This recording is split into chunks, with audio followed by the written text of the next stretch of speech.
બધા એમ કહેતા હોય છે કે શું કઈ રિસાઈ છે, બોલતા કેમ નથી કાંઈ રિસાણું નથી.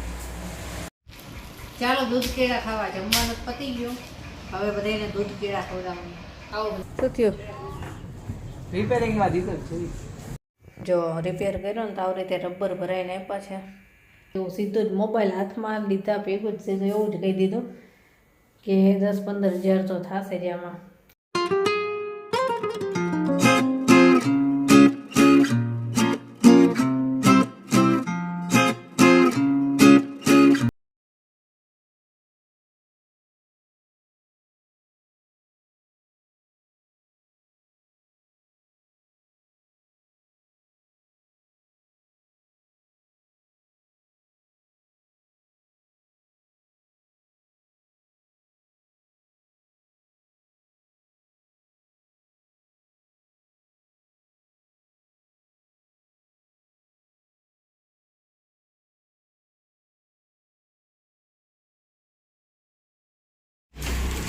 આજ તો વરસાદ આવે છે, રેનકોટ પહેરીને જવું પડશે. રાતે હતો, પાછો થોડોક બંધ થઈ ગયો અને પાછો અત્યારમાં જ ચાલુ થયો. Bye bye.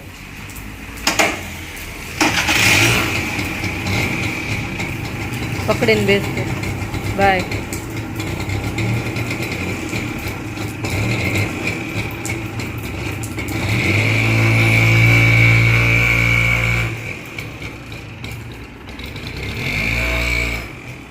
ગુડ મોર્નિંગ, જય શ્રી કૃષ્ણ. કેમ છો બધા? મજામાં જશો. તમને બોલાવે બધા. આવો બધા ચા પાણી પીવા. બધા એમ કહેતા હોય છે કે શું કઈ રિસાઈ છે, બોલતા કેમ નથી કાંઈ રિસાણું નથી. ચા નાસ્તો થઈ ગયો, છોકરા વહી ગયા ને આજ તો બે બિચારા રેનકોટ પહેરીને ગયા છે. સવારથી જ વરસાદ ચાલુ થઈ ગયો. કાલ રાતે હતો, અડધી રાત સુધી હતો, પછી પાછો સવાર પડતા કદાચ બંધ થઈ ગયો હશે, પણ સવારમાં અત્યારે પાછો ચાલુ જ થયો છે અને હજી ચાલુ જ છે સતત. અને આજે કંઈક આગાહી છે ભારે વરસાદની. આવે તો સારું, વરસાદની તો રાહ જોવાય કે વરસાદ આવે તો સારું. ચાલો બસ ચા નાસ્તો તૈયાર થઈ જાય, ચા નાસ્તો કરી લઈએ, પછી પાછું રેગ્યુલર બધું કામ. જો વરસાદ ચાલુ જ છે, ઝરમર. ચલો અમને ચા નાસ્તો કરી લીધો ને જાય છે, તો આપણે પહેલાં એક બર્થડે વિશ કરી લઈએ. આજે છે આપણા સબસ્ક્રાઈબર રીટાબેન પંચાલ, મુંબઈથી છે. એમના દીકરા આદર્શનો બર્થડે છે, તો હેપી બર્થડે આદર્શ. જન્મદિવસની ખૂબ ખૂબ શુભકામનાઓ આદર્શ.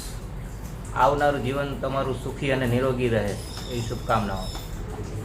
આજે તો આપને છે એટલે મોકો મળી ગયો બર્થડે વિશમાં. મારે રીટાબેનને છે ને ખોટું લાગી જાય, હું વિશ ના કરું છું. રીટાબેન એમ કહેતા કે તમે 2 જણા વિશ કરજો. આજ તમે તો અત્યારમાં જ વિશ કરી લો, અને હમણાંથી હવે એમ જ કરું છું કે સવારમાં બર્થડે વિશ કરું સૌથી પહેલાં જ. તો હેપી બર્થડે આદર્શભાઈ ફરી એક વખત. ચલો આવજો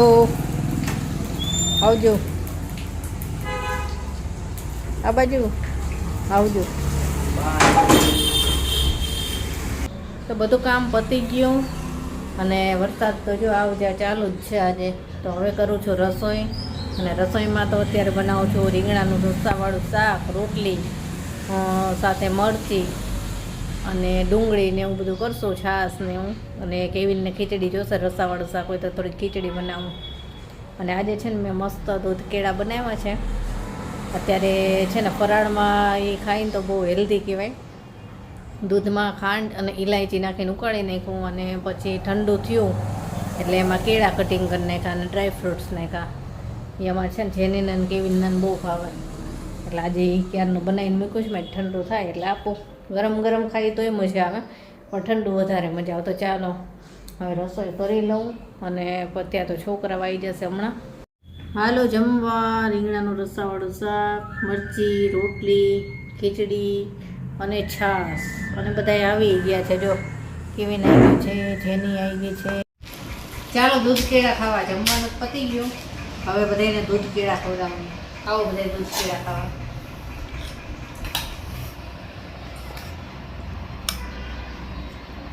દ્રાક્ષ નથી નાખી કેમ કે દૂધ ફાટી જાય એટલે. કેવું બન્યું? મજા આવી ને? એમને જમીન પછી કંઈક મીઠું ખાવા જોઈએ ત્યારે મજા આવી. ખરેખર ખવાય નહીં હો મીઠું, પણ એમને જોઈ છે. સાંજ થઈને મસ્ત વાતાવરણ થયું, વરસાદ બંધ થઈ ગયો પણ મસ્ત વાતાવરણ થઈ ગયું. ગુલાબ બધાય ખરી ગયા. વરસાદ આવ્યો ને તો જો પવન ને વરસાદ હતો ને તો બધાય ખરી ગયા. જો સ્ટાર્ટમાં નથી, હવે થોડાક જ છે. પવનમાં પડી ગયા બધાય. અને રીંગણીમાં છે ને ફૂલ આવ્યા છે બીજા, જો બતાવું. જો અહીંયા આવ્યા છે. તાપ મળ્યો ને ખુલ્લામાં થયા ને પછી જો એકદમ મસ્ત ફ્રેશ થઈ ગયા, ખીલી ગયા, એકદમ ગ્રોથ થયો એકદમ. આમાં જો પાન નીકળવા જ માંડ્યા છે અમે પાતરામાં.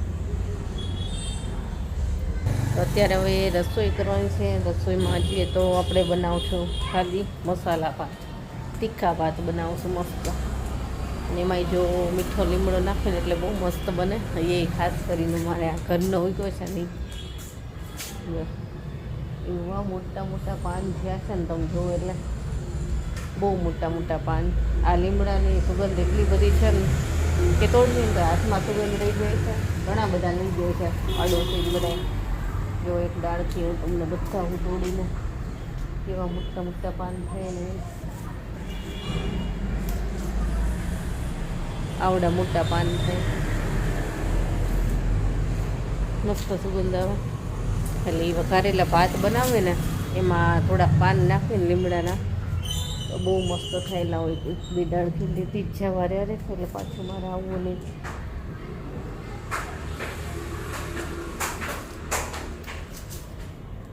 બે લઈ લીધી છે. કેવીનના પપ્પા એમ કે મારે એક દિવસ છાનામાંના લીમડો કાપી જ નાખવો છે. શાકમાં દાળમાં ને બધા લીમડો નાખો તો એમ કે એકવાર મારે કાપી જ નાખવો છે. હાલો તીખા ભાત બનાવું. કોઈ પણ ગરમ મસાલા નહીં, સાદા સિમ્પલ, ખાલી આ દેશી વઘાર બધો લીમડો ને જીરું ને હિંગ ને એવા ભાત બનાવું છું. અને સાથે છાશ, ડુંગળી એ બધું ખાઈશું. રોટલી છે, શાક છે. હાલો બનાવી લઉં વહેલા વહેલા. અને જેનીને એક્ઝામ ચાલુ થઈ ગઈ છે આજે. આજે ઇંગ્લિશનું પેપર હતું, હવે કાલે મેથ્સનું છે. હાલો બનાવી લો ફટાફટ. કોણ આવ્યું?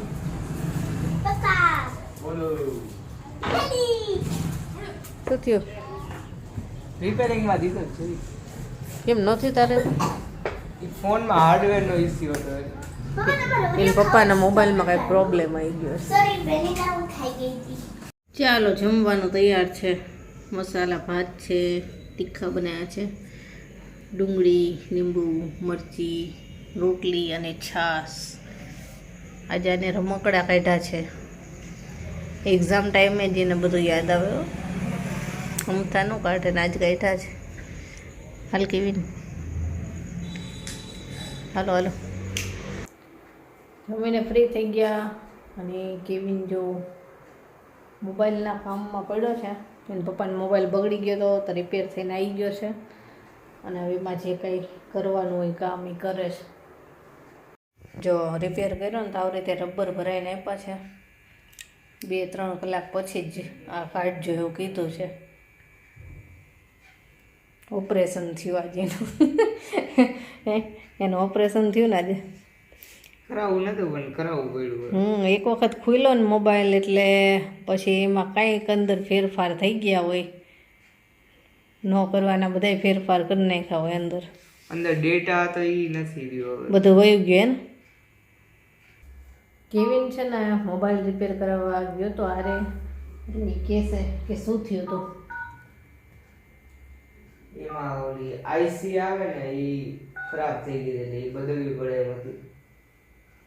એટલે અમે પેલા OnePlus સ્ટોરે ગયા તો ત્યાં એ બધું મધરબોર્ડ બદલવું પડશે ને એટલે 10-15 હજાર રૂપિયા થાય એમ. 10-15 હજાર કીધા બોલો રિપેર કરવાના. એનાથી વધારે આ તો બહુ યાદ નથી.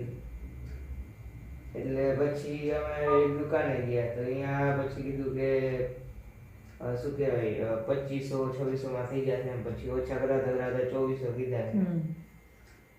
એટલે પછી ત્યાં દઈ દીધો ફોન.